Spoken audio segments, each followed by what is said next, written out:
মায়ের প্রেমগাথা সিজন 2 বা খণ্ডাংশ লিখেছেন রিক্তা ইসলাম মায়া। পর্ব 11। রিত মায়াকে নিয়ে সিঙ্গাপুর শহরে পৌঁছায় ভোরের দিকে। সিঙ্গাপুরের জনপ্রিয় হোটেল মেরিনা বে স্ট্যান্ড হোটেলের 104 নম্বর কক্ষে ওঠে দুজন। ভোরে রিত গোসল সেরে মায়াকে নিয়ে হালকা পাতলা নাস্তা করে। সারা রাত জার্নি করায় রিত ঠিক করলো ঘন্টা তিনি ঘুমাবে দুজন। সেই অনুযায়ী রিত মায়াকে সঙ্গে নিয়ে শুয়েছিল ঘুমাতে। কিন্তু অতি এক্সাইটমেন্টে মায়া ঘুমাতে পারেনি। রিতের ব্ল্যাঙ্কেটের নিচে ফটাফট করে উল্টাপাল্টে রিতের ঘুমের ব্যাঘাত ঘটাচ্ছে। বিষয়টি মায়া লক্ষ্য করে চুপিসারে বিছানা থেকে উঠে যায়। রুম জুড়ে ঘুরঘুর করে বেশিক্ষণ। জীবনে দ্বিতীয়বার মায়া দেশ ছেড়ে বিদেশের মাটিতে পা রেখেছে। সেই আনন্দে মায়ের চোখে ঘুম নেই। মায়ের রুম চেয়ারে বারান্দায় পা রাখতেই মুক্ত হাওয়া এসে মায়ের শরীর শুয়ে যায়। উষ্ণ নরম হাওয়া, হালকা শিরশিরে ওঠা। মায়ের গায়ে ওড়না নেই। ঘুমানোর সময় মায়া ওড়না নিয়ে সঙ্গে শোয় না। বিছানার পাশে ওড়না রেখে তখন শুয়েছিল, সেটা এখনো সেখানেই আছে। সঙ্গে নিয়ে আসতে ভুলে গেছে মায়া। মায়ের ভেজা চুলগুলো সব পিঠে ছাড়া। রিত পরপরই মায়ের গোসল করে নিয়েছে। দুজন শপিংয়ে বের হবে, সেজন্য হোটেলে উঠে আগে গোসল সেরে নিয়ে দুজন নিয়েছে। মায়া অবাক হয়ে চোখে হোটেলের আশেপাশে সৌন্দর্য উপভোগ করছে। সিঙ্গাপুরের ছোট্ট শহরটি খুব পরিষ্কার পরিচ্ছন্ন। এতটা পরিষ্কার পরিচ্ছন্ন হয়তো বাংলাদেশের সাধারণ মানুষের ঘরবাড়িতেও থাকে না। সবকিছু কেমন ডিসিপ্লিন আর নিয়মে চলে এখানকার। রাস্তায় ধুলোবালি নেই, কোথাও কোনো ময়লা আবর্জনা নেই। সবকিছু কেমন সাজানো গোছানো আর পরিপাটি। মায়া অবাক চোখে সবকিছু দেখছে। রিত বালিশে উপর হয়ে ঘুমিয়েছিল। হঠাৎ রিতের ডান পাশটা খালি অনুভব করতেই রিত ঘুম থেকে ছুটে যায়। ঘুমন্ত চোখে বালিশ থেকে মাথা তুলে মায়ের সন্ধান করে। মাকে আশেপাশে কোথাও দেখতে না পেয়ে রিত বিরক্তি নিয়ে কপাল কুঁচকে ঘাড় করিয়ে বামে তাকিয়ে বারান্দার দরজা খোলা পেয়ে পুছে নিল। মায়া বারান্দায় আছে। রিত গলা উঁচিয়ে ডাকলো মায়াকে। রিত, এই রিত, রুমে এসো। রিতের মেজাজি ডাকে মায়া শুনতে পেয়ে দৌড়ে ঘরে আসে। রিতের ঘুম অল্প সময় ভেঙে যেতে দেখে মায়া তৎপর হয়ে এগিয়ে এসে বলল, কি হয়েছে? আপনি ঘুম থেকে উঠে গিয়েছেন কেন? তুমি বারান্দায় কি করো? রিতের তীক্ষ্ণ গলা। মায়া স্পষ্ট জবাবে বলল, ঘুম আসছিল না, তাই একটু বারান্দায় দাঁড়িয়েছিলাম। কিন্তু আপনি ঘুম থেকে উঠে গেছেন কেন? কোনো সমস্যা? শরীর খারাপ লাগছে? মায়া এগিয়ে এসে রিতের কপালে ছুঁয়ে দেখতে রিত পের মেজাজি গলায় বলল, হ্যাঁ লাগছে। বউ পাশে না থাকলে অকারণে শরীর খারাপ হয়ে যায় আমার। তুমি পাশে থাকো, ঘুমাবো আমি। এসো। মায়ের আঁচড়বান্ধা হয়ে বলল, আমার ঘুম আসছে না, আমি শোবো না, আপনি ঘুমান, আমি তো রুমেই আছি। মায়া না করায় রিতের বিরক্তি পারে। এই বেয়াদব মহিলা কখনোই তার প্রয়োজন বুঝবে না। এই মহিলাকে উত্তর বললে দক্ষিণ বোঝে, পূর্ব বললে পশ্চিম বোঝে। রিত বিরক্তি নিয়ে উঠে বসে একটানে গায়ের সাদা টি শার্টটা খুলে ফ্লোরে ফেলে পুনরায় বিছানে বালিশে মুখ গুছিয়ে শুতে শুতে বলল, ঠিক আছে, ঘুমানোর দরকার নেই, আমার পিঠ ব্যথা করছে, মালিশ করে দাও, এসো। মায়া আর না করলো না, বরং সুন্দর করে বিছানার উঠে বসলো। হৃদের পিঠ বরাবর বসে দুহাত দিয়ে হৃদের চওড়া বলিষ্ঠ পিঠে হাত রাখে।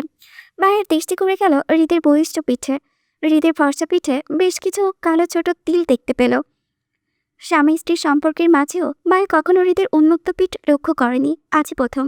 মায়া ধীরে ধীরে হৃদের পিঠ মালিশ করায় মনোযোগী হতে হতে হৃদকে ডাকলো, এই যে শুনছেন, ঘুমিয়ে পড়েছেন? একটা কথা বলি।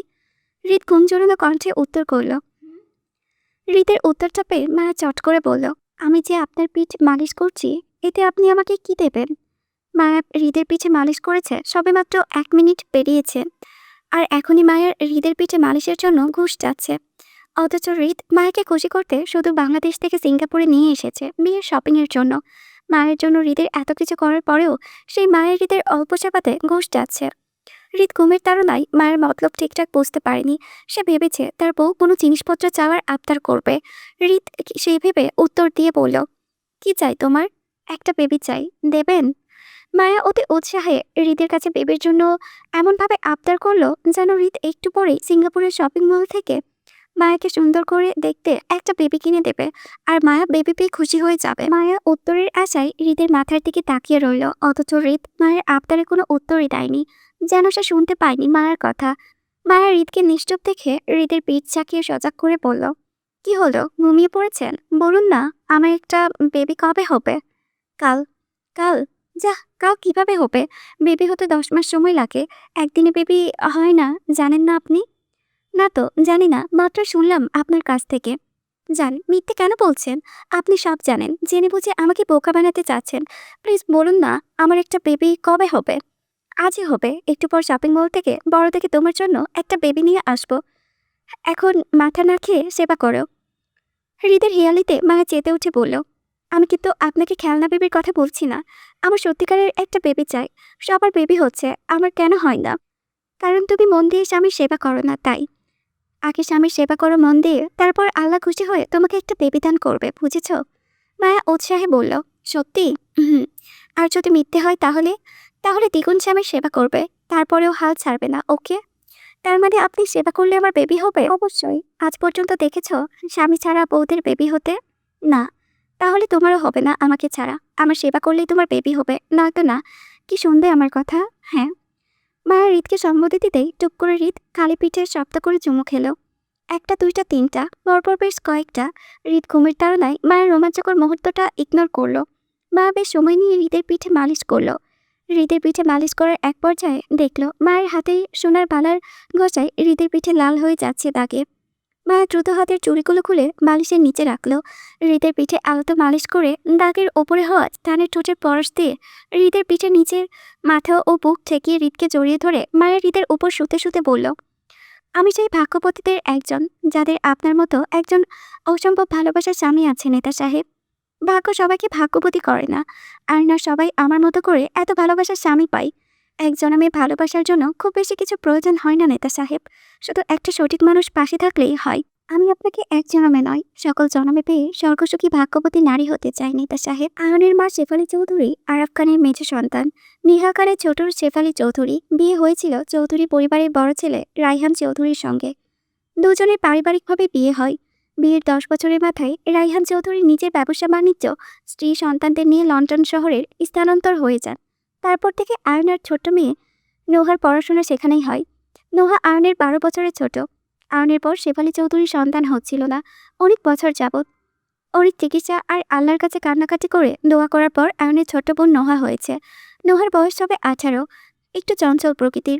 সবার ছোট আর আদরে হওয়ায় আল্লাহ দিশে। ভাবি হিসেবে জুঁইয়ের সঙ্গে নোহার বেশ ভাব। মায়ের সঙ্গেও লন্ডনে বেশ ভাব হয়েছিল, কিন্তু মায়া দেশে না থাকায় নোহার সঙ্গে এখনো মায়ের দেখা হয়নি। হৃদ, মায়া, আয়ন, জুঁই সবার একত্রে মেজবানের অনুষ্ঠান আগামী শুক্রবারে হওয়ায় সকলের মাঝে শপিংয়ের ব্যস্ততা। দুপুর থেকে রাত 12টা 10টা পেরিয়েছে। এখনও খানবাড়ি সকলে শপিংয়ের ব্যস্ত। নিহাল খান আর রাদিফ বাদে খানবাড়ির ছোট বড় সকলেই সুফিয়া খানের সঙ্গে শপিং মলে উপস্থিত। আয়ন ও আরেফ খান বাদ যায়নি তাতে। সকলের ভিড়ে আয়ন বেশ কয়েকবার জুঁইকে ডেকেছে, বারবার কথা বলার চেষ্টা করেছে, কিন্তু বরাবরই জুঁই আয়নকে ইগনোর করেছে। আয়ন বেশ কিছুক্ষণ জুঁইকে পর্যবেক্ষণ করে গিয়ে বসলো আরেফ খানের সঙ্গে। শপিং শেষে খানবাড়িতে পৌঁছাতে রাত 12টা প্রায় বাজে। দিনভর শপিং করে শেষে সকলে ক্লান্তিতে যার যার ঘরে গিয়ে ফ্রেশ হতে। আয়ন ঘরে ঢুকে জুঁইকে কোথাও দেখতে না পেল না। বিরক্তিতে আয়নের কপাল কুঁচকে যায়। জুঁই অকারণে কেন আয়নকে ইগনোর করছে তাও বুঝতে পারছে না। আয়ন যে জুঁইয়ের সঙ্গে 2 মিনিট কথা বলবে সেই সুযোগটাই জুঁই আয়নকে দিচ্ছে না। আয়ন রাগে ও বিরক্তিতে ওয়াশরুমে গেল ফ্রেশ হতে। জুঁই কথা বলবে সেই সুযোগটাই তো জুঁই আয়নকেই দিচ্ছে না। জুঁই নোহার রুমে ফ্রেশ হবে, কিন্তু কাপড় আয়নের রুমে হওয়ায় সে আয়নের ঘরে এসে কাপড় নিতে। আলমারি খুলে নিচের জন্য কাপড় নেওয়ার সময় হঠাৎ ওয়াশরুম থেকে বের হয় আয়ন। জুঁইকে ঘরে দেখে আয়ন তীক্ষ্ণ গলায় প্রশ্ন করে তাৎক্ষণিক, এতক্ষণ কোথায় ছিলেন আপনি জুঁই? জুঁই উত্তর করল না। আয়নকে দেখেও না দেখার ভান করে নিচের কাপড় নিয়ে ঘর থেকে বেরোতে চাইলে দ্রুতপট আটকায় আয়ন। জুঁইয়ের হাত নিজের দিকে টেনে নিয়ে রেগে বলল, কি সমস্যা আপনার জুঁই? দুপুর থেকে দেখছি আপনি আমাকে ইগনোর করছেন, ডাকছি উত্তর দিচ্ছেন না, কথা বলছেন না। কি হয়েছে আপনার? এমন করছেন কেন? জুঁই জোর করে আয়নের থেকে নিজের হাতটা ছাড়িয়ে নিতে নিতে বলল, কিছু হয়নি আমার, ছাড়ুন আমাকে। নোহা অপেক্ষা করছে আমার জন্য, আমি আজ নোহার সাথে ঘুমাবো। আয়ন বিদ্রুপ করে বলল, কেন? আপনি নোহার সাথে কেন ঘুমাবেন? নোহা আপনাকে বিয়ে করেছে নাকি আমি করেছি? বিয়ে করলে কি আপনার সাথে ঘুমাতে হবে? আমি ঘুমাবো না আপনার সাথে, ছাড়ুন বলছি। কেন? আমাকে বিয়ে করার আগে আপনি জানতেন না স্বামীর সাথে ঘুমাতে হয়? আমি তো বউয়ের সাথে ঘুমানোর জন্যই আপনাকে বিয়ে করেছিলাম জুঁই। আমাদের বিয়ের আগে তো আপনাকে আমি অবগত করেছিলাম যে আমার বউ লাগবে, বউ ছাড়া রাতে ঘুম হয় না। এসব বলিনি আপনাকে? আপনি জানতেন না এসব? আয়নের কথায় জুঁই চোখ অশ্রু দেখা দিল। জোর করে আয়নের থেকে নিজেকে ছাড়াতে চেয়ে বলল, আপনি দেহের টানে আমার কাছে আসেন আর মন জমা রাখেন অন্য কারো কাছে। আমি আপনার নামের বউ, আপনার সাথে এমন নামের সম্পর্ক আমি আর থাকবো না। আমাকে ছেড়ে দিন আপনি, আমি বাড়ি চলে যাব, আপনার সাথে আর থাকবো না। কথা শেষে জুঁইয়ের কান্না পারে। আয়নের কপালে ভাঁজ পড়ে আরও জেঠা হয়। তীক্ষ্ণ গলায় প্রশ্ন করে বলে, আপনার কি হয়েছে সত্যি করে বলুন তো জুঁই? কেউ কিছু বলেছে আপনাকে? না, তাহলে এমন করছেন কেন? কিছু করেছি না আমি। আপনি যান আপনার সুন্দরী বান্ধবীর কাছে, যার সাথে দুপুরে গড়াগড়ি, গলাগলি, জোরাজুরি করেছিলেন। আমি আপনার সাথে থাকবো না। জেফা তালুকদার আয়নহৃদের ছোটবেলার ফ্রেন্ড ছিল। জেফাকে সুফিয়া খান দাওয়াত করায় জেফা নিজের ছোট্ট বোনকে নিয়ে আয়নহৃদের বিয়ের অনুষ্ঠানে এসেছে। অনেক বছর পর হঠাৎ দুজনের দেখা হওয়ায় জেফা আয়নকে জড়িয়ে ধরেছিল দুপুরে বন্ধুত্বের সম্পর্কের। কিন্তু বিষয়টা জুই খারাপভাবে নিয়েছে ভেবে আয়নের হাসি পেল। আয়ন দুষ্টু হেসে জুইকে শুধরিয়ে বলল, আপনি কি জেলাস জেফাকে নিয়ে জুই? জুইয়ের রাগ পারে। জুই রাগে কটমট করে আয়নকে বলে, মোটেও না, ছাড়ুন আমাকে। আয়নের ঠোঁট প্রসারিত হলো দুষ্টু হাসিতে। আয়ন কৌতুক করে বলল, সরি জান, ছাড়া তো যাবে না। কত যুদ্ধ করে বিয়েটা করলাম আপনাকে। বউ ছাড়লে হবে বলুন? রিত মায়াকে নিয়ে দুপুরে শপিংয়ে বেরিয়েছিল। সিঙ্গাপুরের জনপ্রিয় orchard road luxury and high street ব্র্যান্ডের কেনাকাটার প্রধান স্থান। রিত মায়াকে সেখানে নিয়ে যায়। কেনাকাটায় দুজনেই ব্যস্ত। রিত মায়াকে সময় দিচ্ছে পছন্দ অনুযায়ী শপিং করতে। দুজনের শপিং শেষ করতে করতে প্রায় 12টার ঊর্ধ্বে। রিত বিরক্তি নয়, সে বউকে সময় দিচ্ছে। কেনাকাটায় পুরোটা সময় রিত মায়ের হাত চেপে রেখেছিল। শখের নারীর জন্য পুরুষের মন থেকেই কাজ করে। যেমন বেপরোয়া রিত শত ব্যস্ততার মাঝেও শখের নারীর খেয়াল রাখছে। কেনাকাটা শেষে মধ্যরাতে মায়েকে নিয়ে রিত হোটেলে ফিরছিল। কাল বাংলাদেশে ফিরে যাবে দুজন। এখন রাতটুকু রেস্ট নেওয়া প্রয়োজন। মায়ের সারাদিনের ক্লান্তির পরেও বায়না তো করলো তাকে অল্প সময়ের জন্য হলেও সিঙ্গাপুরের শহরটা ঘোরাতে। রিত না করলো না। গাড়ি পার্কিং করে মায়াকে নিয়ে গেল রাস্তায়। আশপাশটা জনমানবের ভিড়। এখানে বেশ জনপ্রিয় খাবার পাওয়া যায়। বিভিন্ন দেশ। হৃদের ইচ্ছে মায়াকে নিয়ে আজ ইন্ডিয়ান কিছু জনপ্রিয় খাবার খাবে সে। মায়া অতি উৎসাহে হৃদের হাত চেপে সঙ্গেই হাঁটছিল। রিত মায়াকে নিয়ে একটি ইন্ডিয়ান রেস্টুরেন্টে বসে খাবার অর্ডার করে রিত মায়াকে বলে সে ফ্রেশ হয়েতে ওয়াশরুমে যাবে। কিন্তু ফিরে এসে মায়াকে রিত কোথাও খুঁজে পায় না। পুরো রেস্টুরেন্টের কোনায় কোনায় খুঁজেও রিত মায়ের সন্ধান না পেয়ে দিশেহারা পাগল হয়ে বাহিরে বেরোয়। মায়ের নাম নিয়ে চিৎকার করে রাস্তায় দৌড়ায়। রিত রিত বলে বলে রিতের কয়েক মিনিটের অনুপস্থিতিতে কিংবা কারা মায়াকে নিয়ে যেতে পারে। মায়া কখনো রিতকে না জানিয়ে কোথাও যাবে না। বরং শত সমস্যা হলেও হৃদের বসিয়ে রেখে যাওয়া স্থানেই মায়া বসে থাকবে।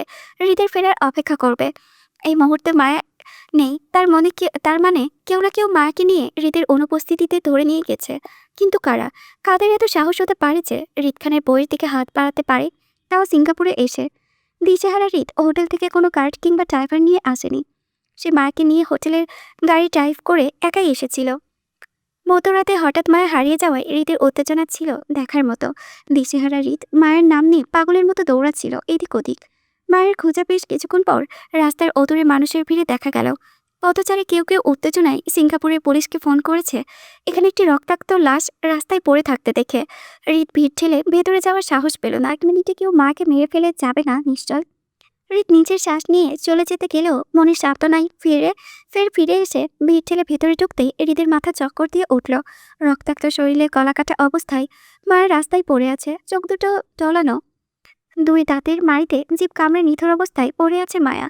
হয়তো মাত্রই মারা হয়েছে মায়াকে। এখনো কলকল করে তাজা রক্ত গলাকাটার স্থানে বেয়ে রাস্তায় ভেসে যাচ্ছে। মায়ের এই ঘোলাটা চোখের দিকে রিক নিজের দৃষ্টি স্থির করতে না পেরে ধপ করে বসে যায় রাস্তায়। হোয়াট দ্য হেল গাইস, মানে এটা কি স্বপ্ন দেখতেছে? মায়া, হৃদ, আমি, না লেখিকা?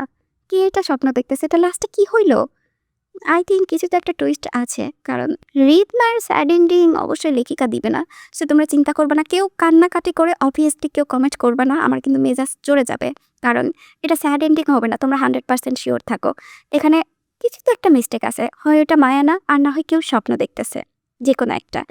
কজ এইটা যদি স্যাড এন্ডিং হয়, আই এম প্রিটি শিওর লেখিকার যে 80% পাঠক আছে তারা এই গল্প আর পড়বে না।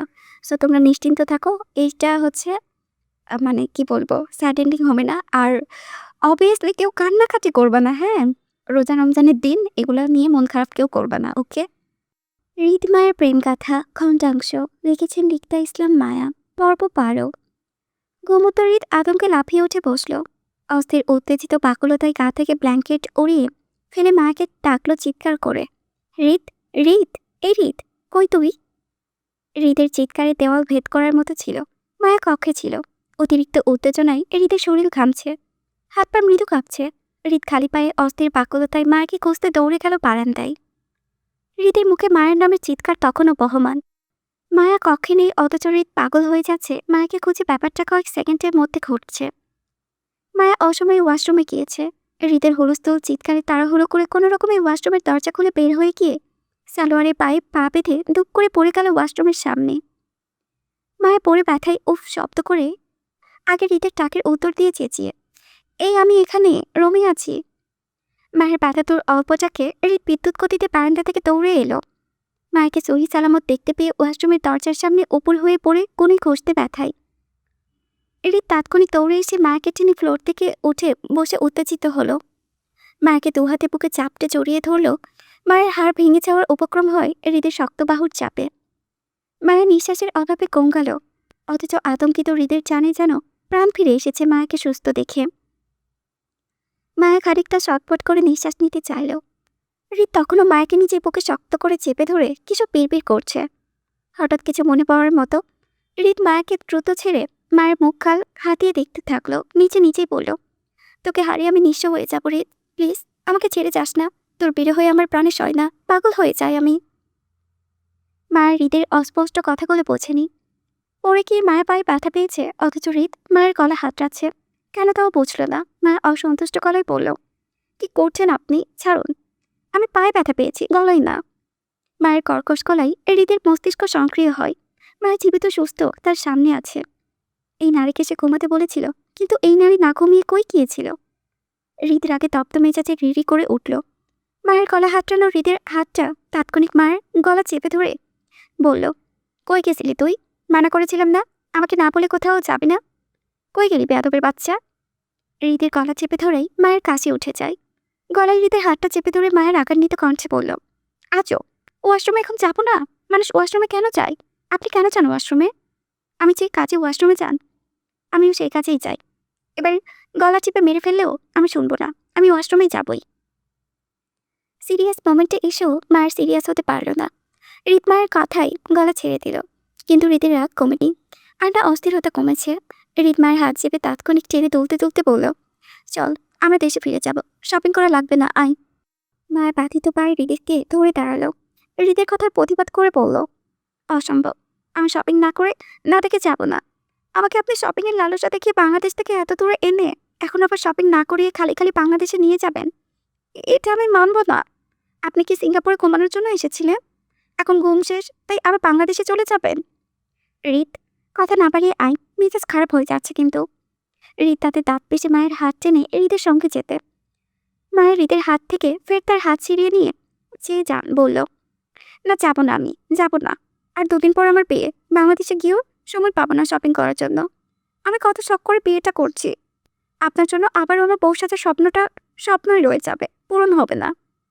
আপনি সবসময় আমার সাথে এমন মূর্তি দেখান, এখন আবার ঘুম থেকে উঠে কথা নেই বার্তা নেই আমাকে টানাটানি করছেন, নিয়ে বাংলাদেশে চলে যেতে যাবেন।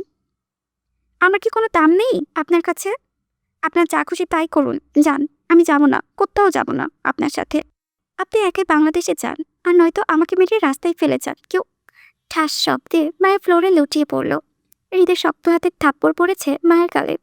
হৃদের থাপ্পড় খেয়ে মায়া কয়েক সেকেন্ডের মধ্যে শব্দ করে কেঁদে উঠল অপমানে। হৃদ ঘুমানোর আগেও মায়ের সাথে ভালো ছিল, ঘুম থেকে উঠে হৃদ কেন মায়ের সাথে মেজাজ দেখাচ্ছে, বাংলাদেশে চলে যাওয়ার জন্য পাগলামি করছে, সেটা মায়া বুঝতে পারছে না। রাগান্বিত হৃদ গত রাত ধরে মায়াকে নিয়ে দুঃস্বপ্নে অস্থির। সে ভয় পাচ্ছে মায়াকে নিয়ে শপিংয়ে গেলে যদি সত্যি কোনো বিপদ হয়। সেই চিন্তায় হৃদ মায়াকে নিয়ে তাৎক্ষণিক দেশে ফিরে যেতে চায়। মায়া তার ভালোবাসা আর দুর্বলতার জায়গা দুটোই। হৃদ শত সাহসী হলেও মায়াকে নিয়ে এসে কোনো চ্যালেঞ্জ যেতে চায় না। তাছাড়া মায়ের অনুপস্থিতি হৃদকে দিশেহারা পাগল করে দেয়। সেখানে মায়ের মৃত্যু হৃদের শত মৃত্যুর কারণ। হৃদ মায়াকে থাপ্পড়টা মূলত এই কারণেই মেরেছে। হৃদের তাকে স্বপ্ন আর মায়ের বলা কথা দুটো মিলে যেতে হৃদ রাগে তিল মিলিয়ে উঠে থাপ্পড় বসায়। মায়ের কান্নায় হৃদ জেদ দেখে রুম ছেড়ে বেরিয়ে যায়। যাওয়ার আগে দরজাটা বাহির থেকে লক করে যায়, যাতে কেউ ভেতরে ঢুকতে না পারে। হৃদের কোথায় গেছে মায়া জানে না। মায়া ফ্লোর থেকে উঠে কাঁদতে কাঁদতে বিছানায় শুয়ে পড়ল ব্ল্যাঙ্কেট মরিয়ে। মায়া আর হৃদের সঙ্গে কথা বলবে না, এবারেরটাও ফাইনাল। কথা নেই বার্তা নেই, অকারণে কেন মার খাবে মায়া? মায়া কি কারো সম্পত্তি যে ইচ্ছে মতো হুকুম জারি করবে? দুপুর করিয়ে বিকেল 4টা। হৃদ সেই দুপুর থেকে নিখোঁজ। মায়া ঘুমে, হৃদ হোটেলে ফিরে 4টার পরে। ক্লান্ত হৃদে হাতে ফোনটা সোফার টেবিলের ওপর রেখে শার্টের হাতা কোটাতে কোটাতে বিছানার পাশে দাঁড়ালো। কোমর চোখে ঘুমন্ত মায়ের গায়ের ব্ল্যাঙ্কেটটা ছিটকে ফেলে মাকে কোলে তুলে ওয়াশরুমের আয়নার সামনে দাঁড় করালো। মা তখনও ঘুমে তুলছে। হৃদ মায়ের মাথাটা বেসিনের সামনে চেপে ধরে মুখে ঠান্ডা পানি ছিটাতেই মায়া হৈ হৈ করে উঠল মেজাজে।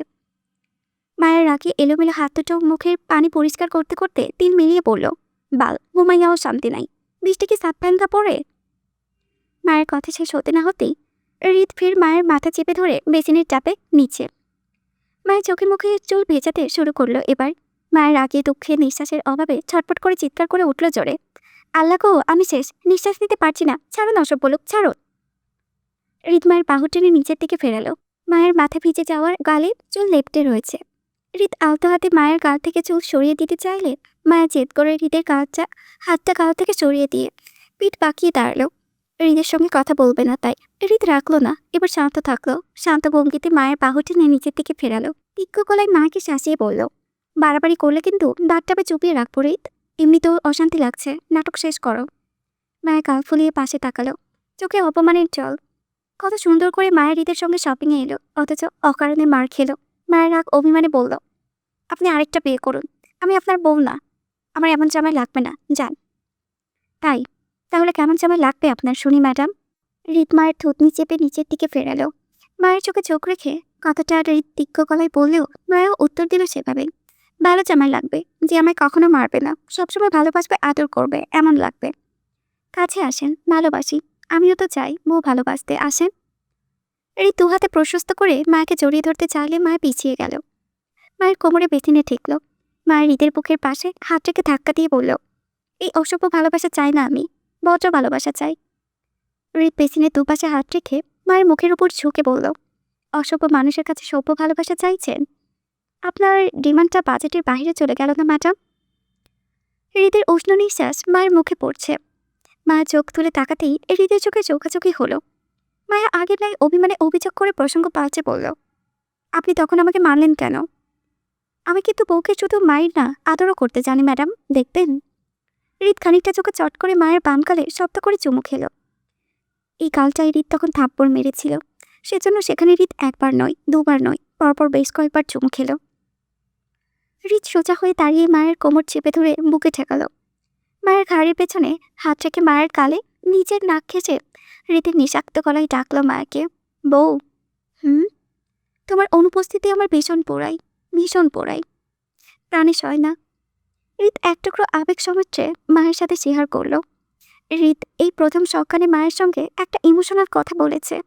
মায়ের হৃদকে ইমোশনাল হতে দেখে বলল, তাহলে আমাকে আপনি আর মারবেন না কেমন? আমি একদিন মরে গেলে তখন কি করবেন আপনি? বউ ছাড়া এক একটা জীবন তো আপনার নষ্ট হয়ে যাবে, তাই না? মায়ের কথা শেষ হতে না হতেই হৃদ মায়াকে ধাক্কা দিয়ে নিচের থেকে সরিয়ে দিল। মায়া পড়ে যেতে গিয়েও কোনো রকমে বেসিন ধরে দাঁড়িয়েছে। হৃদ তিত্তির মেঝেছে মায়াকে শাসিয়ে বলল, তুই আসলে মার খাওয়ারই মানুষ, বেয়াদব।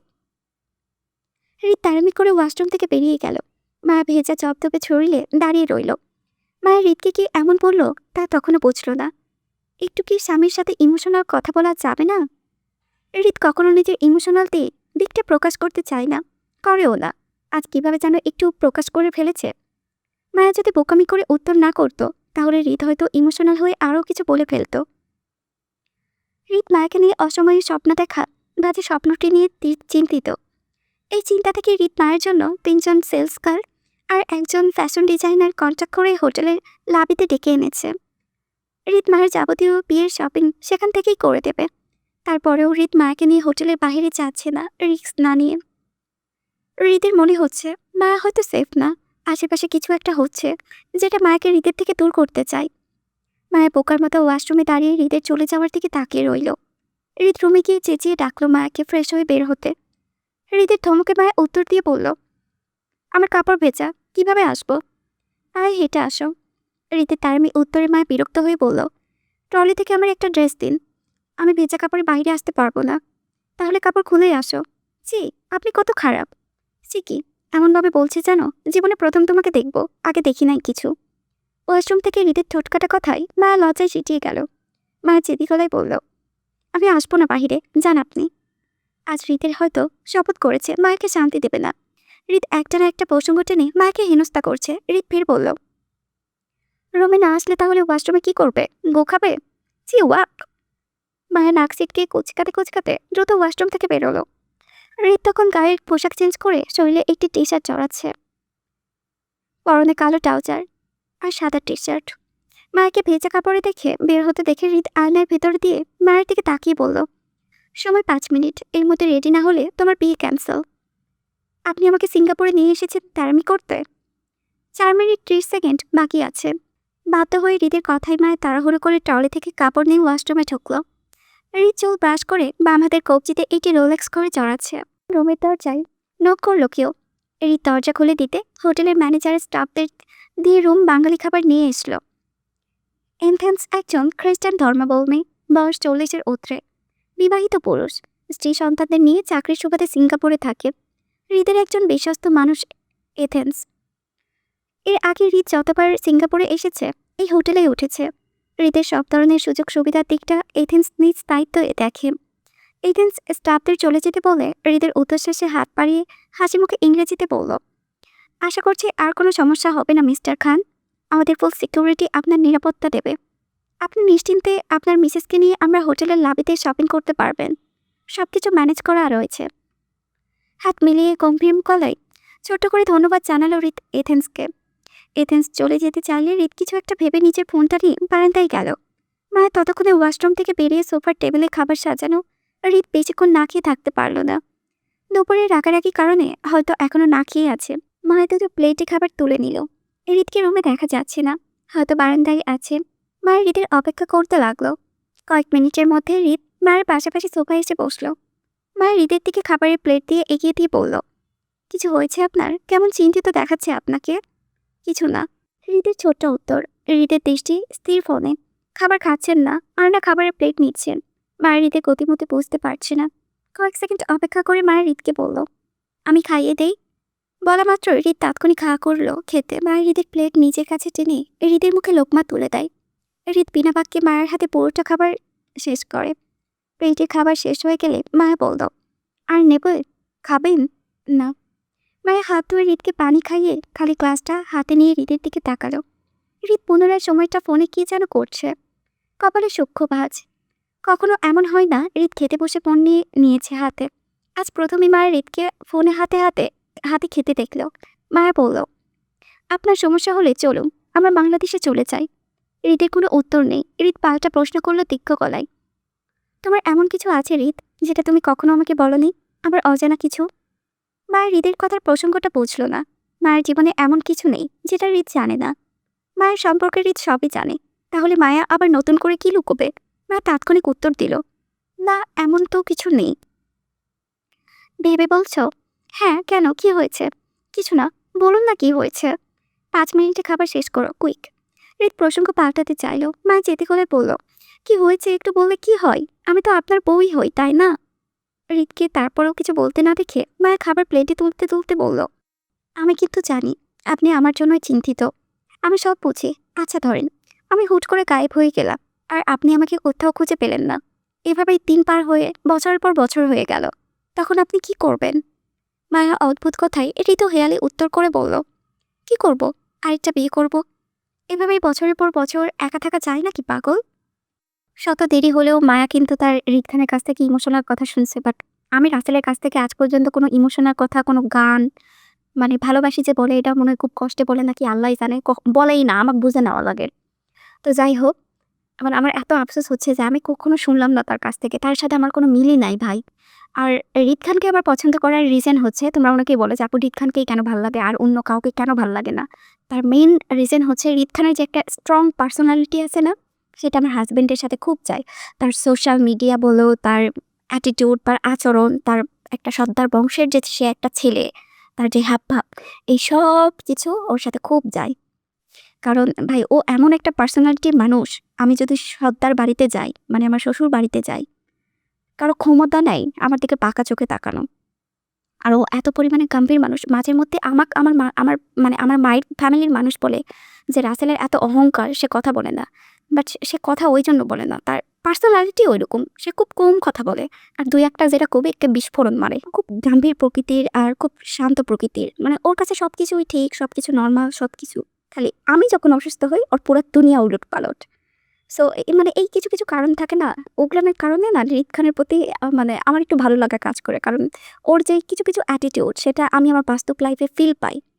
মানে এটা তোমাদের বিশ্বাস নাও হতে পারে, বাট আমি তো এই জিনিসটা রিয়েলাইজ করে তার প্রতি একটা, মনে করো রিদ খানের প্রতি আমার একটা soft corner. As usual fictional man হিসেবে, নট সে যদি ব্যক্তি মানুষ থাকে ব্যক্তি মানুষ না, কিন্তু ফিকশনাল রিদ খানের উপর, কারণ তার সাথে আমি আমার বাস্তব লাইফের মানুষের কিছুটা চরিত্রের মিল পাই, এই জন্য আর কি। হৃদ মায়ের প্রেমগাথা খণ্ডাংশ লিখেছেন রিক্তা ইসলাম মায়া। পর্ব 13। জেফার বাবা আলমগীরের জন্মস্থান চট্টগ্রামে। চাকরি সূত্রে তিনি পরিবার নিয়ে ঢাকায় থাকেন। আলমগীর সুফিয়া খানের কলিগ, সেই সাথে ওনার বড় মেয়ে জেফার ঈদ আয়নের সঙ্গে প্রাইমারি একই স্কুলে পড়ত। জেফার বিয়ে হয়েছে, স্বামী আর একটা সন্তানও আছে। আলমগীর পুরো পরিবারকে সুফিয়া খান বিশেষ কারণে দাওয়াত করেছেন। কারণ হলো আলমগীরের ছোট মেয়ে শুভার জন্য। আলমগীরের দুটো মেয়ে, ছেলে নেই। জেফা শুভা থেকে 11 বছরের বড়। জেফার জন্মের পর আলমগীরের স্ত্রীর কোনো সন্তান হচ্ছিল না। অনেক চিকিৎসা, অনেক দোয়ার পর সুন্দরী দেখতে শুভার জন্ম হয়। তারপর তার সন্তান হয়নি আলমগীরের আর। আলমগীরের সপরিবারে দাওয়াত দেওয়ায় সুফিয়া খান কিন্তু আলমগীর তার আর তার স্ত্রী জানান ওরা বিয়ের দিন আসবে, কিন্তু সুফিয়া খানের কথার মান রাখতে শুভাকে দিয়ে বড় মেয়ে জেফাকে পাঠান তিনি খান বাড়িতে। জেফা স্বাভাবিক একটু চঞ্চল, কিন্তু শুভা শান্তশিষ্ট ভদ্র মেয়ে, যে যেটা বলে সেটাই মেনে চলে, বড়দের খুব সম্মান করে। শুভার বয়স 18 পেরোতে চলল। সে এই বছর অনার্স প্রথম বর্ষের ছাত্রী, পড়াশোনায় ভালো স্টুডেন্ট। সুফিয়া খান শুভাকে ছোট থেকেই চেনে, দেখেছেন বেশ কয়েকবার। আলমগীরের সঙ্গে সুফিয়া খানের অফিসে আসতো। আলমগীর মধ্যবিত্ত পরিবারের মানুষ। সুফিয়ার ছেলের জন্য বিয়ের প্রস্তাব ছিল স্বপ্নের মতো। রাদীপের জন্য সুফিয়া খান শুভাকে ঠিক করেছেন, এতে কারো আপত্তি নয়। শুভা রাদীপ দুজনেই চেনাজানার জন্য সুফিয়া খান আলমগীরকে বলে 3-4 দিন আগে শুভাকে খান বাড়িতে নিয়ে এসেছেন। মঙ্গলবার দিনটা গিয়ে আজ বুধবার পড়ল। রাত তখন 1:23। রিদ মায়া কাল বাংলাদেশে ফিরবে, এখন ফ্লাইটে আছে। খবরটা রাদীপ নিজেই জেনেছে আসিফ থেকে। আসিফ ঢাকায়, তার মানে রিদও ঢাকা নামবে, হয়তো কাল সময় নিয়ে চট্টগ্রামে ফিরবে। রাদীপ ক্লান্তিতে বাসায় ফিরে কলিং বেল চাপল।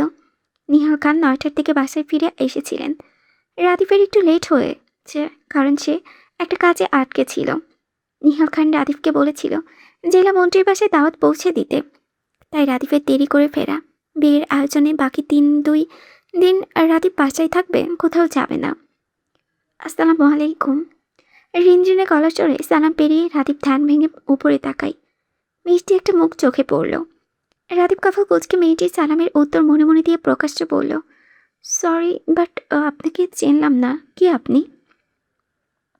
শোভার মাথার কাপড়টা টেনে পাশে ছড়ে রাদীপকে ঘরে ঢোকার জায়গা দিয়ে কিছু বলবে তার আগে পেছন থেকে শোনা গেল সুফিয়া খানের গম্ভীর স্বর। তিনি বললেন, তোমার আলমগীর চাচার ছোট মেয়ে শুভাও। আলমগীর লোকটাকে রাদীপ চেনে, বেশ কয়েকবার সুফিয়া খানের অফিসে দেখেছিল।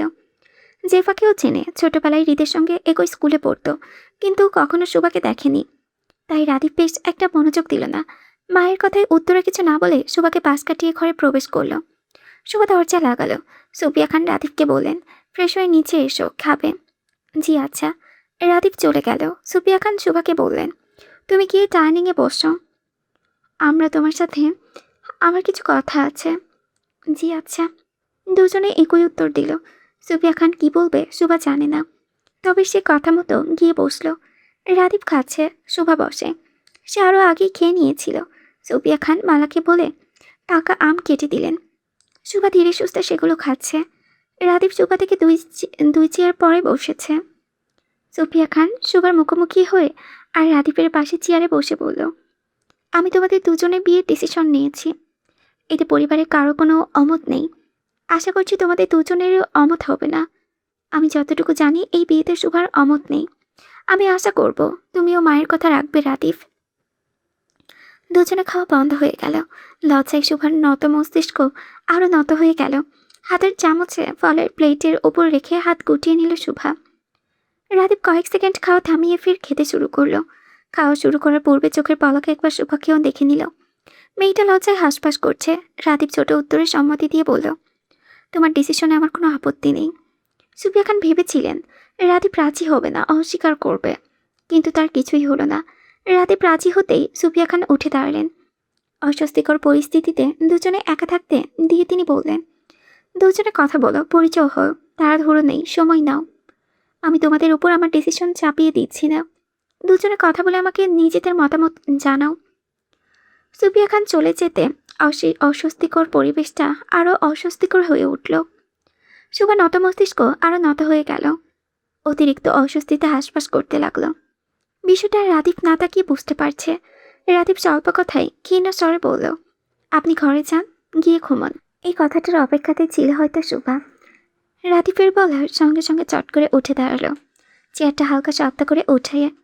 রাদীপের কথার উত্তর না দিয়ে তাৎক্ষণিক হাঁটল শুভা। প্রথমে ধীর পায়ে, তারপর এক পর্যায়ে দৌড়ে নিজেদের ঘরে গেল। রাদীপ শুভার চলে যাওয়ার দিকে চোখ তুলে তাকালো।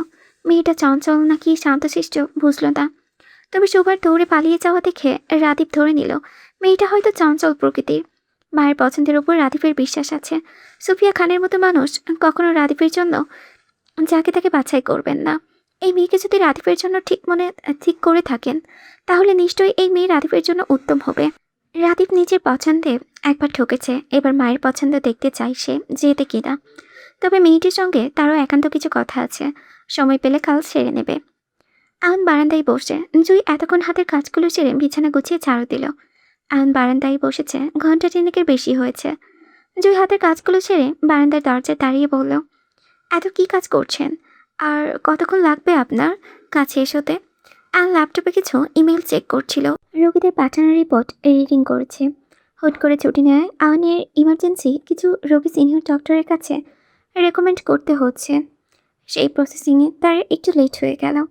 আয়ন ল্যাপটপ থেকে গাড় গড়িয়ে জুইয়ের দিকে তাকালো। জুইয়ের মধ্যে বিবাহিত মেয়েদের হাবভাব স্পষ্ট। আয়ন চোখের মোটা ফ্রেমে চশমাটা খুলে বলল, আপনি আমার কাছে আসুন জুই। কেন? দীর্ঘস্বরে বলল জুই। আয়ন পাল্টা জবাব দিয়ে বলল, নিজের বউকে কাছে রাখতে আপনার কেনর উত্তর দিতে হবে জুই। আমি বিয়ে করেছি আপনার কেনর উত্তর দেওয়ার জন্য। জুই হেসে হেসে আয়নের শরীর ঘেঁষে একই সোফায় বসল। জুই বলল, পুরুষ মানুষ বিয়ে করে বউদের কেন প্রশ্নের উত্তর দেওয়ার জন্য। জেনে বুঝে বিষ পান করবেন আর চাইবেন বিষ যেন ব্যথা না দেয়, এমন অযৌক্তিক চাওয়ার কোনো মূল্য আছে বলেন? আপনি তাহলে বিষ? যদি ভাবেন তাহলে তাই। আয়ন দুষ্ট হেসে জুইয়ের বাহুর সঙ্গে বাহু ঘেঁষে আয়ন বলল, আমি তো আপনাকে মধু মনে করি জুই, খুব তৃপ্তি পাই আপনাকে পান করে। জুই কপাল কুচকাল। কথাটা কি আয়ন খোঁচা মারল নাকি বাজে ইঙ্গিতে বলল? জুই কপাল কুচকে আয়নের দিকে ঘুরে বলে বসল, আপনার নানি বলেছেন আমি যেন আলাদা শুই শুক্রবার আমাদের বিয়ে পর্যন্ত। সেজন্য আপনার ঘরটা গুছিয়ে দিয়ে গেলাম। আমি আজ রাত থেকে নোহার সঙ্গে ঘুমাবো। আয়ন সঙ্গে সঙ্গে আপত্তি জানিয়ে বলল, তাহলে আমি কার সাথে ঘুমাবো? কেন একা ঘুমাবেন? বউ থাকতে একা কেন ঘুমাবো? আমরা একা ঘুমানোর অভ্যাস নষ্ট হয়ে গেছে জুই। আপনি ছাড়া আবার রাতে একা ঘুম হবে না। জুই ঠাস করে উঠে দাঁড়াতে দাঁড়াতে কটাক্ষ গলায় বলল, ঘুম না হলে সারা রাত জেগে থাকবেন? তারপরও বড়দের কথা আমি অমান্য করব না। আয়ন খানিকটা রাগ আর বিরক্তিতে জুইকে বাহু চেপে নিজের কাছে টেনে বলল, আপনারা সবাই মিলে আমার সাথে বাড়াবাড়ি করছেন জুই। আমি কিন্তু পরে কাউকে মানব না। বউ ছাড়া রাতে ঘুম আসে না আমার, সেটা আপনিও জানেন। আপনারা কোথাও যাওয়া চলবে না। আপনি এখন আমার সাথে রুমে চলুন। খানবাড়ি বিয়ের আমেজে মজে ফেরি লাইটের আলোয় ঝলমল করছে চারিপাশ। খানবাড়ি দারোয়ান থেকে কেয়ারটেকার পর্যন্ত বাদ যায়নি কেউ। সুফিয়া খান সকলকে নতুন পোশাক কিনে দিয়েছেন ছেলে বিয়ের জন্য। রিতমা আজ ভোরেই সিঙ্গাপুর থেকে ফিরেছে। মায়ের বিয়ের শপিং দেখার মতো ছিল। মনে হচ্ছিল রিত মায়ের জন্য সিঙ্গাপুরের গোটা শপিং মলই তুলে এনেছে বাংলাদেশে। মা এত শপিং করেও নারাজ। রিত মাকে নিয়ে হোটেল থেকে বের হয়নি কোথাও, আর না মাকে নিয়ে শপিংয়ে বেরিয়েছে। খাওয়া দাওয়া শেষে রিত মাকে নিয়ে হোটেলের নিচে লবিতে যায়। সেখানে একজন ডিজাইনার ও 3জন সেলস গার্ড দ্বারা সাজানো ছিল মায়ের জন্য গোটা আস্ত একটা শপিং শপ। মাকে বলা হয়েছিল নিজের পছন্দ মতো যেখান থেকে শপিং করতে। প্রথমে মায়ের নারাজ ছিল, কিন্তু রিত রাগান্বিত চোখের দৃষ্টি দেখে মায়া আর দ্বিমত করেনি। বিয়ের সব কেনাকাটা সেখান থেকেই করে মায়া শুধু নিজের জন্য নয়, খানবাড়ির প্রত্যেকটা সদস্যের জন্য শপিং করে এনেছে সিঙ্গাপুর থেকে। রিত মায়াকে নিয়ে সেই রাতেই ফ্লাইট করে বাংলাদেশে ফিরে ভোরে। রিত মায়া দুজনে ঘরে। ওরা বাংলাদেশে ফিরেছিল ভোর 4টায়। বাড়ির সবাই তখন ঘুমে। কাজের মেয়ে মালা বাড়ির দরজা খোলে। মায়া মালাকে নিষেধ করে বাড়ির কারো ঘুম ভাঙাতে। ঘরে ফিরে মায়া হৃদকে গোসল দিতে দেখে কপাল কুঁচকায়। এই লোক এত গোসল করে কিভাবে? সকালে গোসল করে, রাতে গোসল করে, সময় পেলে বিকালেও করে। এই লোক তো এভাবে অসুস্থ হয়ে পড়বে। মায়া সিঙ্গাপুর থেকে আসার পথে হৃদ গোসল করে রেডি হয়েছিল। এই লোকের জন্য মাকেও গোসল করে রেডি হতে হয়েছিল, নয়তো এই লোক পছন্দ করে না মায়া গোসল না করে থাকলে। কিন্তু তাই বলে এই লোকের মতো বারবার গোসল মায়ের দ্বারা সম্ভব নয়। দিনে একবেলা গোসল দিয়েছে মানে এটাই বেশ করেছে। এই লোকের মতো 3 বেলা গোসল করার রোগ মায়ার নেই। রাতে একবার মায়া গোসল করে বেরিয়েছিল, এখন আবার মায়াকে গোসল করার কথা। এই লোক বললে মায়া সোজা রুম থেকে বেরিয়ে ড্রয়িং রুমে গিয়ে ঘুমাবে। মায়া, যাও গোসল করে এসো। মায়া সবে নিজের কানে দুল খুলছিল ড্রেসিং টেবিলের সামনে। হৃদ গোসল করে ফিরবে, মায়ের পেছনে দাঁড়ালো। খালিকা ফর্সা বলিষ্ঠ শরীরে বিন্দু বিন্দু পানির কোনা জমে, ভেজা চুলে কপালে লেপটে, সাদা একটা তোয়ালে কোমরে বাঁধা। আরেকটা হাত নিয়ে মাথার চুলে ঘষতে ঘষতে মায়াকে গোসল করার কথা হৃদ বলল। মায়া যেন হৃদের কথাটা শুনতে পায়নি। হৃদ ফের মায়ের নাম ধরে ডাকল, হৃদ গোসলে যাও। মায়ের কানের দুল ড্রেসিং টেবিলের উপর রাখতে রাখতে বলল, আমি এতবার গোসল করি না, আমি একবেলা গোসল করলেই মনের শান্তি। আমার আপনার মতো কোনো রোগ নেই যে সারাদিন ওয়াশরুমে পড়ে থাকবো আর গোসল করব। আমি শুধু হাত মুখ ধুয়ে ফ্রেশ হব, বুঝছেন? হৃদের হাত থেমে যায় মায়ের কথায়। বেশ বিরক্ত চোখে মায়ের দিকে তাকালো সে। হৃদ কারোর সাথে নিজের বেড শেয়ার করা তো দূরে থাক, নিজের রুম পর্যন্ত কাউকে জায়গা দেয়নি। রাদীপ কতবার কত চেষ্টা করেছে হৃদের রুমে ঘুমোতে, কিন্তু হৃদ জায়গা দেয়নি। সেখানে হৃদ খানের বউ নাকি অপরিষ্কার হয়ে ঘুরবে। হৃদ নাক সিটকে বলল, মেজাজ খারাপ করবে না, যাও গোসল করে এসো হৃদ। পারবো না। হৃদের মুখের ওপর মায়ের ঠাস করে না করে দিল। হৃদকে কেউ সচরাচর মুখে মুখে না করতে পারে না, সবাই ভয় পায়। কিন্তু একমাত্র হৃদ খানের বলছে কিনা হৃদকে ভয় পায় না, আবার মুখে মুখে না করে বসে। মায়ের না করার সাথে সাথে হৃদ হাতের তোয়ালেটা উড়িয়ে মায়ের মাথায় ফেলে চেপে ধরে। মা ছটপটে ওঠে আতঙ্কে। 2 হাতে নিচের মাথা তোয়ালে থেকে বের করে চেয়ে হৃদকে বাধা দিয়ে চেঁচিয়ে বলল, এই কি করছেন? ছাড়ুন আমাকে, ছাড়ুন বলছি। উফ, ব্যথা পাচ্ছি আমি। হৃদ হাতে মায়ের গলা পেঁচিয়ে ধরে বলল, আমার অবাধ্য বউ পছন্দ না হৃদ। মুখে মুখে তর্ক করলে দাঁত খুলে ডাস্টবিনে ফেলে দেব। বললেই হলো দাঁত খুলে ডাস্টবিনে ফেলে দেবেন। আপনার এইসব সস্তা কথাই আমি ভয় পাই না আপনাকে। ছাড়ুন বলছি, ছাড়ুন। মা ছটফটিয়ে নিজেকে ছাড়াতে চায়। হৃদ দক্ষ হাতে মায়াকে ড্রেসিং টেবিলের পাশে দেওয়ালে চেপে মায়ের মাথা ঢেকে রেখে তোয়ালেটা উড়িয়ে ফেলে ড্রেসিং টেবিলের উপর থেকে ছোট্ট একটা ছুরি তুলে মায়ের গলা বরাবর বসিয়ে হৃদ বলে, আমিও চাই আপনি আমাকে ভয় না পান। যারা আমাকে ভয় পায় তাদের মেরে মজা পায় না। আপনার মতো সাহসী মানুষদের মেরে মজা পাওয়া যায়, বুঝেছেন? লড়াইতে তখন সামনে সমানে সমান হবে। হৃদ গলায় ছুরি ধরতেই মায়ের হকচকিয়ে ওঠে। এতক্ষণ তাড়ামি করলেও এখন ভয় সোজা হয়ে যায়। মায়া মনে করেছিল ও একটু তাড়ামি করলেই হৃদ কিছু বলবে না, অন্য সময়ের মতো আবারও ছেড়ে দেবে। কিন্তু হৃদ যে এখন তিল মিলিয়ে উঠবে মায়া বোঝেনি। মায়া ভয়ের তো মুখে শুকনো ঢোক গিলে তারা হুড়োই বলে, জাস্ট কিডিং, জাস্ট কিডিং। আমি তো মজা করেছিলাম আপনার সাথে, আপনি তো সিরিয়াস হয়ে গেলেন, মজাও বোঝেন না। আপনার জাস্ট কিডিংয়ের চক্করে এক্ষুনি মারা পড়তেন ম্যাডাম। এমন মজা কেন করতে যান? জান হারাতে হয় যাতে।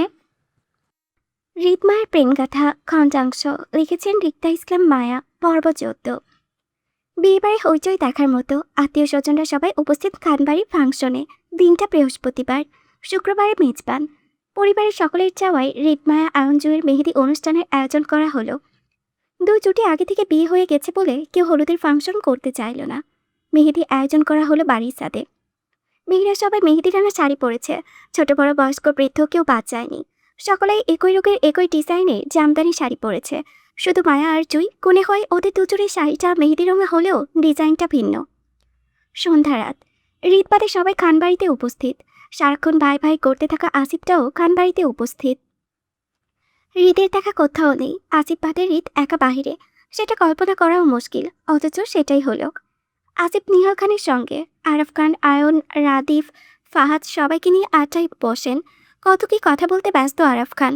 সন্ধ্যায় ফেরি লাইটের আলোয় ঝালমল করছে খানবাড়ির আঙিনা। মেয়েরা সবাই সাজুগুজু করতে ব্যস্ত। সুফিয়া খান সবার মতো মেহেদি রাঙা কালারের জামদানি শাড়ি পরেছেন। 2 হাতে 2টো সোনার বালা, গলায় সিম্পল সোনার নেকলেস, চুলগুলো খোপা করা। সবসময়ের মতো আজ সুফিয়া খানের খোপা খালি নেই। আজ খোপায় তাজা ফুল গুজে দিয়েছে মায়া। তীক্ষ্ণ দৃষ্টি আর পরিপাটি সুফিয়া খানকে দারুণ দেখাচ্ছে। সার্ভেন্ট দিয়ে বাড়ি মেহমানদের তদারকির দায়িত্ব সুফিয়া খান করেছেন। এই ফাঁকে সুফিয়া খানের পেছনে এসে দাঁড়ালো শুভা। বেশ জড়সড় আর ভয় নিয়ে ডাকলো সুফিয়া খানকে, আন্টি। কাজে ব্যস্ত থাকা সুফিয়া খান পেছন ঘুরে শুভার দিকে তাকিয়ে শুভার জড়সড় হাবভাব বুঝে তীক্ষ্ণ গলায় বললেন, কোনো সমস্যা? জি আন্টি। কি হয়েছে? শুভা ইতস্তত বোধ করলো, খানিকটা ভয় নিয়ে বলল, আন্টি আমি বিয়ে করতে চাই না। সুফিয়া খানের জায়গায় অন্য কেউ থাকলে হয়তো একটু বিচলিত হলো শুভার কথাই, কিংবা শুভাকে নিয়ে খারাপ মনোভাব দেখাতো। পাত্রের মায়ের সামনে দাঁড়িয়ে সরাসরি বিয়ে করবো না এই কথা বলাই, অথচ সুফিয়া খানের মধ্যে বিচলিত ভাব দেখা গেল না। আয়না শুভাকে খারাপ ভাবলেন। খুব স্বাভাবিকভাবে সুফিয়া খান দুহাতে বুকে বেঁধে দাঁড়িয়ে বললেন, কাউকে পছন্দ করো? না আন্টি। তাহলে কারণ কি? সুফিয়া খানের তীক্ষ্ণ দৃষ্টিতে শুভা আরও জড়সড় হয়ে গেল। সে এমনিতে বেশ সাহসী, কিন্তু সুফিয়া খানের সামনে দাঁড়িয়ে যেন সব সাহস পুড়িয়ে যাচ্ছে। শুভা চিপতে ঠোঁট পিছিয়ে বলল, রাদীপ ভাইয়া বলল ওনাকে বিয়ে করতে হলে আমাকে পড়াশোনা ছাড়তে হবে। ওনার পছন্দ না ওনার বউ পড়ুক, আমি যদি ওনাকে বিয়ে করি তাহলে উনি আমাকে পড়াশোনা করতে দেবেন না আন্টি। আমার বিয়ে নিয়ে কোনো সমস্যা নেই, কিন্তু আপনি জানেন আমার অনেক বড় স্বপ্ন, আমি পড়াশোনা করে ডক্টর হব। পড়াশোনা ছাড়তে হলে আমি এই বিয়েটা করতে চাই না আন্টি। শুভার কথায় সুফিয়া খান বেশ বিরক্তি সহকারে আশেপাশে তাকিয়ে রাদীপের খোঁজ করলেন। রাদীপকে না দেখতে পেয়ে শুভাকে শুধিয়ে বললেন, তোমার পড়াশোনা নিয়ে কারো কোনো সমস্যা নেই, এমনকি রাদীপেরও না। রাদীপ নিজে একজন ডক্টর, ও পড়াশোনার মর্ম বোঝে। ও শুধু তোমাকে ভয় দেখানোর জন্য বলেছে, সে তোমাকে পড়াতে দেবে না। বিশ্বাস রাখো, তোমাদের বিয়ে হলে সবচেয়ে বেশি রাদীপই তোমার পড়াশোনায় হেল্প করতে পারে।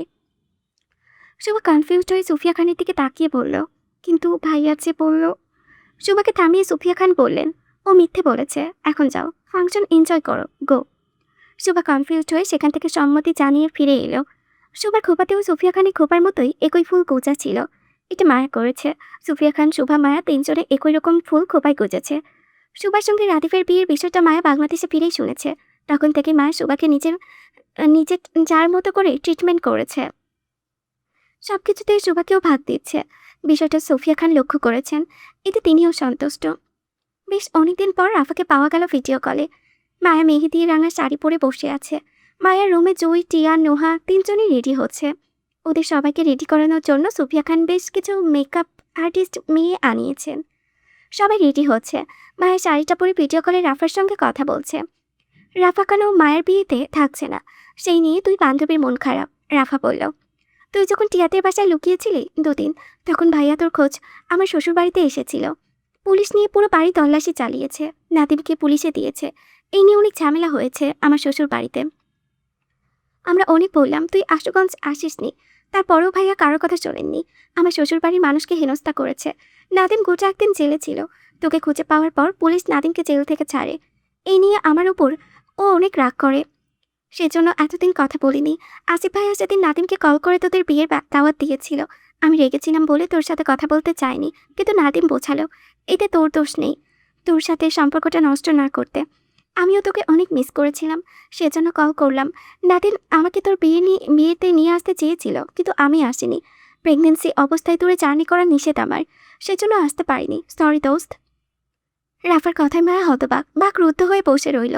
মায়ের অনুপস্থিতিতে হৃদ এত কিছু করেছে মায়ের জন্য। মায়া স্তব্ধ হয়ে আওড়ালো, আমার অনুপস্থিতিতে এত কিছু হয়েছিল? আমি তার কিছুই জানতাম না রাফা, সত্যি বল। মায়াকে থামিয়ে রাফা বলল, আমি জানি।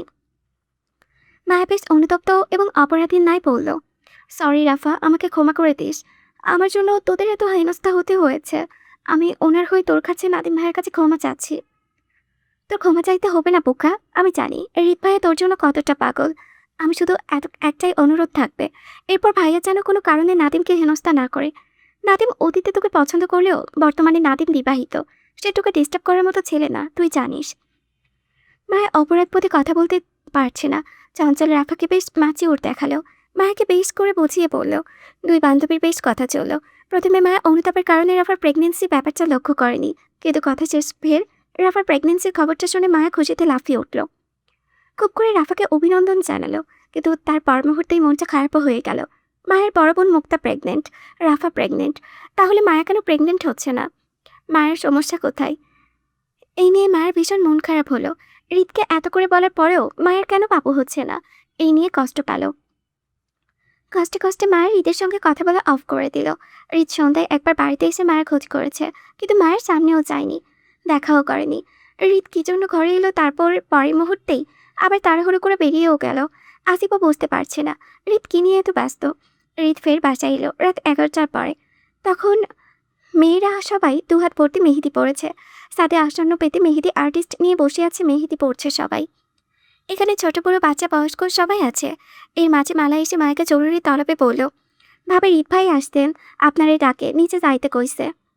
মায়া দুহাতে মেহেদি পড়েছে তাই ব্যস্ততা দেখিয়ে বলল, আপনার ভাইকে কি বলেন, আমি ব্যস্ত, আসতে পারবো না। ভাবে ভাই রাগ করুক, আপনি যান। মালা চলে গেল। মায়াও নিচে নামলো না। মায়াকে নিচে নামতে না দেখে আরও ঘণ্টাখানেক পর রাত তখন 12টা করে। মায়ের গায়ে মেহেদি রাঙা জামদানি শাড়িটা পরা বাঙালিয়ানার সাজে। লম্বা চুলগুলো বেনি করে মাথায় তাজা ফুল গুজেছে। দুহাতে চুড়ি ছিল, কিন্তু মেহেদির জন্য খুলে রেখেছে। মায়ের ছাদ থেকে নেমে কিচেনে গেল। বাড়ির সবাই ছাদে, সেজন্য নিচে তেমন কেউ নেই। মালাকে কিচেনে দেখে বলল, মালা আপু, আমাকে 1 গ্লাস পানি খাওয়াবেন? আমার দুহাতে মেহেদি। মালা ফ্রিজ খুলে পানির বোতল হাতে নিতে নিতে দরজার দিকে তাকিয়ে আস্তে করে পানির বোতলটা র্যাকের ওপর রেখে মায়াকে পাশ কাটিয়ে চলে যেতে নিলে মায়া অবাক হওয়ার মতো করে দ্রুত মালাকে ডেকে বলল, আরে মালা আপু, চলে যাচ্ছেন কেন? আমাকে পানি দিয়ে যান। আরে মায়া পেছন করতেই হৃদকে দরজার সামনে দাঁড়িয়ে থাকতে দেখে বুঝতে পারল মালা কেন হঠাৎ করে চলে গেল মায়াকে পানি না দিয়ে। মায়া হৃদকে দেখে অদেখা করে নিচে পানি নিতে চাইল, কিন্তু দুহাত ভর্তি কোনোই অব্দি মেহেদি থাকায় পানি ঢালতে পারছে না। তাই পানি না খেয়ে মায়া চুপচাপ হৃদকে পাশ কাটিয়ে চলে যেতে নিলে হৃদ মায়ের লম্বা চুলের বেঁধে টেনে আটকায়। মায়া আর্তনাদ করে বলল, আরে কি করছেন, চুল ছাড়ান, উফ। হৃদ মায়ের চুলে বেনুনি টেনে পুনরায় ফ্রিজ অব্দি নিয়ে যায়। মালা রেখে যাওয়া বোতল থেকে পানির গ্লাসে পানি চেলে মায়ের মুখে ধরল। মায়া মুখ ফিরিয়ে পাশ তাকায়, কপাল কুচকায়। মায়ের চুল টেনে ধরা হাতটা দিয়ে হৃদ মায়ের মুখের নিচের দিকে ঘুরিয়ে ফের মায়ের মুখে পানির গ্লাসটা ধরলে মায়া চুপচাপ পানি পান করে চলে যেতে নিলে চুলের টান খায়। হৃদ মায়ের বেনুনি টেনে ধরে রেখেছে। হৃদ মায়ের চুলের বেনি টেনে মায়াকে নিকটে এনে বলল, কি সমস্যা? মায়া অভিমানী স্বরে বলল, চুল ছাড়ুন, ব্যথা পাচ্ছি। কাহিনী কি? 4বার ডাকলাম, আসলে না কেন? আমি আপনাকে চিনি না, তাই আসেনি। ও, আপনি আমাকে চেনেন না? শিওর আপনি? হ্যাঁ শিওর, আমি আপনাকে চিনি না। না চিনে বিয়ে করে ফেলেছেন? মায়ের মেয়ের ফের মুখ ফিরিয়ে পাশে তাকিয়ে বলল, পারিবারিক পছন্দের বিয়ে তাই করেছি, নয়তো পাত্র আমার পছন্দের না। হৃদ মায়ের চুলের বেনি হালকা টেনে মায়ের নিচের মাথার দিকে ঘুরিয়ে বলল, পাত্র পছন্দ হয়নি বলছো? হ্যাঁ। তাহলে এক্সচেঞ্জ করবেন? আপনার জন্য কিন্তু এক্সট্রা অফার আছে, করবেন? মায়া হৃদের দিকে তাকালো। হৃদের হাবভাব দেখে মনে হচ্ছে হৃদ বেশ সিরিয়াস মুডে কথা বলেছে। মায়া আগের লাই উত্তর দিয়ে বলল, না থাক, আম্মু কষ্ট পাবে। আমি বাড়ির একমাত্র আবার লক্ষ্মী বউ। এই বাড়ির ছেলে খারাপ হলে কি হবে? এই বাড়ির মানুষগুলো খুব ভালো, আমার পছন্দের। শুধুমাত্র শ্বশুর বাড়ির মানুষগুলো ভালো বলে শাশুড়ি ছেলেকে কষ্ট মষ্ট করে বিয়েটা করে নেব আর কি। পাত্র পছন্দ হয়নি। এতে একই পাত্রকে 4বার বিয়ে করতে যাচ্ছেন। পাত্র পছন্দ হলে কয়বার করতেন? রোজ একবার।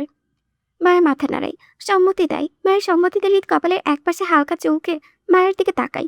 মেহেদি রাখা জামদানি শাড়ি পরে দাঁড়িয়ে আছে, দুহাতে মেহেদি পড়েছে। শরীরে যা অলংকার আছে সবই গলছে।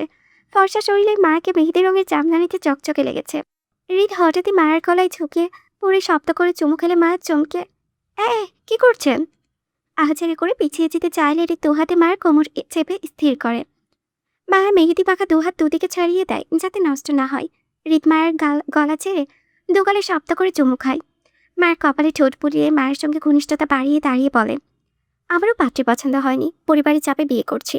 আপনাকে আমি বিশাল বড় একটা ডিসকাউন্টে 2টো অফার দিচ্ছি। 1 নাম্বার অফার, আপনার স্বামীকে ছেড়ে আমাকে বিয়ে করে ফেলুন। আর 2 নাম্বার, মায়ের হৃদকে বলতে না দিয়ে দ্রুত 2 নাম্বার অপশানটা চুজ করে বলল, তাহলে আমি 2 নাম্বার অফারটা নেব। তাই? হ্যাঁ। 2 নাম্বার অফার হচ্ছে, আপনি চাইলে আমরা দুজন এখনই পালিয়ে যেতে পারি দূরে কোথাও, যেখানে আপনি আর আমি থাকবো শুধু। তারপর কোনো একটি কাজী অফিস দেখে বিয়ে করে নেব। আর নয়তো বিয়ে ছাড়াই থাকবো। কি বলেন, পালাবেন আমার সাথে? হ্যাঁ। মায়া মনে করেছিল হৃদ মায়াকে বিয়ে না করার অফার দেবে, অথচ হৃদ ঘুরে ফিরে নিজের অফার কি মায়াকেই দিচ্ছে। মায়া নাসূচক মাথা নেড়ে বলল, আর কোনো অফার নেই? আপনার চাইলে অবশ্যই আছে। কি অফার? আপনি চাইলে আমার সাথে পরকীয়া চালাতে পারেন, ঘরে স্বামী থাকলে বাহিরে আমি। কি বলেন? মায়া হৃদকে ঠেলে দিতে চেয়ে বলল, গড়ে পড়ে নিজের অফারই নিচ্ছেন। আপনি বাদে আর কোনো অফার নেই? Sorry madam, not available. আপনার অফারগুলো আমার পছন্দ হয়নি। এমনিতেও আমার স্বামী ভালো মানুষ না। কথা বলার আগে ওনার হাত উঠে যায়। আপনি ওনার বউকে ভাগাতে চাচ্ছেন কিংবা পরকীয়ার প্রস্তাব দিচ্ছেন, শুনলে আপনাকে গুলি করে মারবে। আমি ওনার অনেক শখের বউ, আমার সাথে ঘেঁষাঘেঁষি করা চলবে না, ছাড়ুন, দূরে যান। মা যেটুকু ছেলে দূরে ঠেলতে চেয়েছিল, হৃদ ততটুকু দূরত্ব কমিয়ে ঘনিষ্ঠ হয়ে দাঁড়িয়ে পড়ল। সমস্যা নেই ম্যাডাম, হৃদখানে বউকেই না হয় আমি ভাগাভাগি করে ভালোবাসলাম, তারপরে শখের জিনিস তো আর এমনি এমনি ছাড়া যায় না, তাই না? হৃদের হেয়ালিতে হঠাৎ করে মায়ের প্রসঙ্গ পাল্টে বলল, রাফা প্রেগনেন্ট। ওকে, রাফার বিয়ে আমার পরে হয়েছে, তাও আমার আগে প্রেগনেন্ট হলো কিভাবে? হৃদ বিরক্তি গলায় বলল, সেটা আমি কিভাবে বলবো আজও? তোমার বান্ধবী কি আমাকে বলেছে প্রেগনেন্ট হয়েছে? কে যে জানবো? দুজনের কথোপকথনে মায়ের রেগে বলল, বাজে কথা বলবেন না। রাফার জামাই আছে বলে ও প্রেগনেন্ট হয়েছে, আপনিও তো আমার জামাই হন। তাহলে আমি এখনো কনসেপ্ট করছি না কেন? সত্যি করে বলুন, আপনার কি সমস্যা আছে? হৃদ এবার বেশ বিরক্তি নিয়ে মায়েকে নিচের থেকে সরিয়ে দিতে দিতে শক্ত গলায় বলল, জামাই বিয়ে মানে কি বোঝো তুমি? তোমার আমার সাথে সংসার করতে যত সমস্যা, তোমার সবার আগে বিয়ে হয়েছে সেটা হিসেব করেছো, অথচ তুমি যে স্বামীর সাথে সংসার করছো না সেটা দেখছো না কেন? তোমার সাথে আমার ঘনিষ্ঠতা হয়েছে কয়বার? 4বার। এর মাঝে তুমি বেবি ডিমান্ড করছো কিভাবে? হৃদের শক্ত গলায় মায়া দমই চায়। মায়া মিনমিন করে বলল, আমার বেবি চাই। শোনো হৃদ, আমি বিয়ে করেছি শুধু নিজের জন্য, আগে আমাকে সময় দাও। বেবি নিয়ে আপাতত আমার কোনো প্ল্যানিং নেই। যদি কখনো বেবি নিতে হয় তাহলে সেটা পরে, যখন সঠিক সময় হবে তখন, নট নাও।